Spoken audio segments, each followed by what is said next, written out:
For a show that boasts the tagline, "Just the Facts," we do seem to break the format quite a bit here. Please forgive me for doing so again to the listeners this message will reach. I am alone here in the studio today. Dennis and Amy of the writer's room are unaware of what I'm about to say, mainly because, well, this message is for them as well. Roger is the only one who knows what I'm about to say for obvious reasons. I am anxious. I feel fears that many can relate to. I am angry.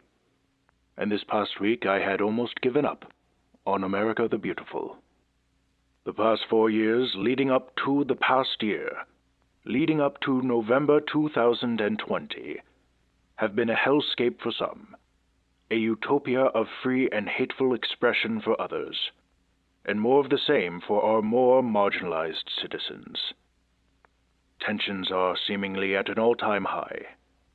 There are protests, riots, even highway assaults occurring in the name of some perceived just cause. For those of us in the middle, the softest voices in the room on all sides of the spectrum, hope is but a faint flicker of candlelight, cast from a wick on its last threads. Forgive me for digressing from such an optimistic view of our country with a short history lesson. In 1864, this country was in the midst of a civil war that you may or may not have heard of. Brother fighting against brother. Families torn apart through fervent belief that they knew what was best for them and for their country. An entirely new, albeit temporary, party was formed just to ensure President Lincoln could get the votes of those on the fence about voting Republican. It was a miracle that such an election was held at all, but democracy persevered.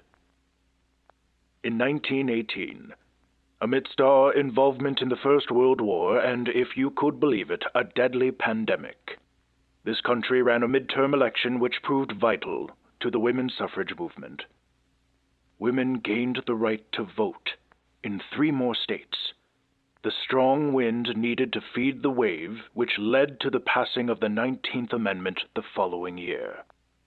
Democracy not only persevered, it grew and thrived under such impossible conditions.